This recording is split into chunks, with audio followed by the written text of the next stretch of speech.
नमस्कार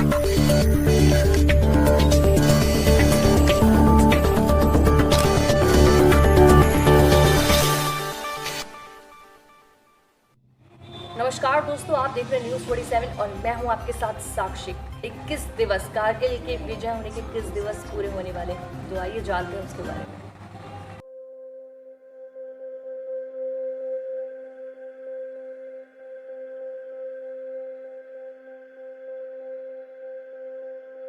कारगिल युद्ध में भारत को मिली विजय को 21 साल होने जा रहे हैं। ऑपरेशन विजय चलाते हुए भारत ने 26 जुलाई 1999 को पाकिस्तान को पूरी तरह से खदेड़ते हुए जीत का ऐलान किया था। यह जंग ऐसे समय छिड़ी थी जब दोनों देशों की सरकारों में शांति बहाल होने की प्रयास जारी थे।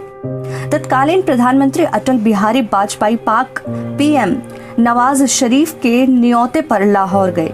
बस सेवा शुरू की गई, मगर दूसरी तरफ पाकिस्तान ने पीठ में छुरा घोंपते हुए कारगिल में हमला करने की साजिश रच डाली। कहा जाता है कि इस साजिश के बारे में खुद नवाज शरीफ को भी नहीं पता था। सियाचिन में 1984 में भारत के हाथों मिली हार को वो पचा नहीं पा रहा था। उस समय वह पाकिस्तान की कमांडो फोर्स में मेजर हुआ करता था, इसलिए उसकी साजिश सियाचिन पर कब्जा करने की थी। इस योजना को बेनजीर भुट्टो के सामने पेश किया, लेकिन उन्होंने इनकार कर दिया। इससे पहले जनरल जियाउल हक के सामने भी यह पेशकश हुई। सियाचिन में मिली हार जिस शख्स को बहुत बुरी लगी थी, उसका नाम है जनरल परवेज मुशर्रफ। 1999 में यही शख्स पाकिस्तानी सेना का प्रमुख था, इसलिए जब दोनों देशों के रिश्ते सुधर रहे थे तो उसने बौखलाहट में यह कदम उठाया। बताया जाता है कि तत्कालीन प्रधानमंत्री अटल बिहारी वाजपेयी पाक पीएम नवाज शरीफ से खासे नाराज थे।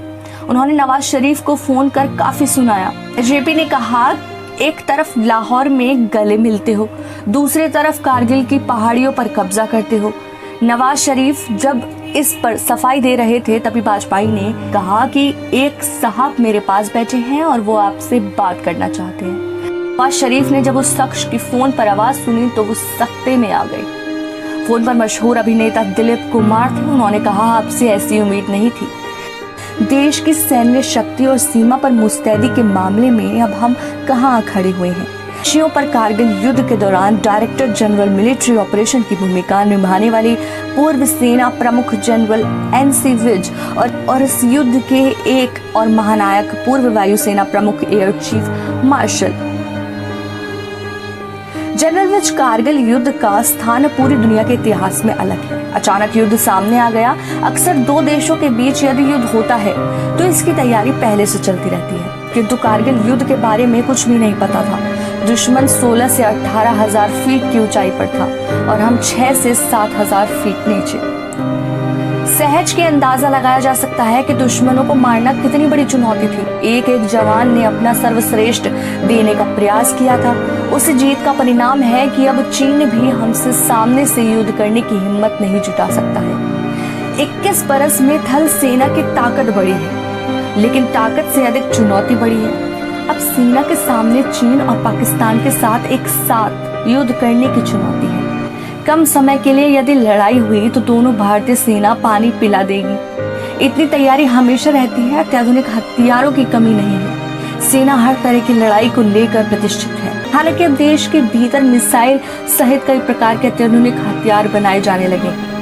कारगिल युद्ध सबसे अलग इसलिए था क्योंकि दुश्मन की संख्या कितनी है, कहाँ छिपे हैं, किस तरह के हथियार उनके पास हैं, आदि के बारे में कुछ भी जानकारी नहीं थी। सबसे बड़ी बात यह है कि दुश्मन 18,000 फीट तक की ऊंचाई पर बैठा था। छोटी सी जगह के लिए वायुसेना का इस्तेमाल करना उचित नहीं था, लेकिन करना पड़ा।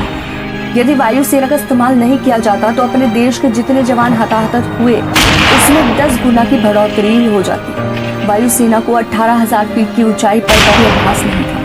अधिक से अधिक 10 से 12,000 फीट की ऊंचाई तक की बमबारी करने का अभ्यास था।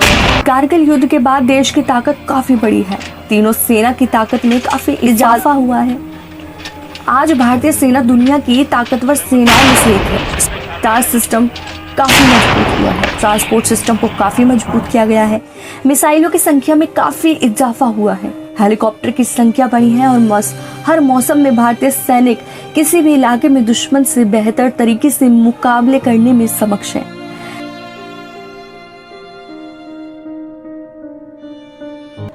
ऐसी और खबरों के लिए देखते रहिए News 47। Please like, share and subscribe.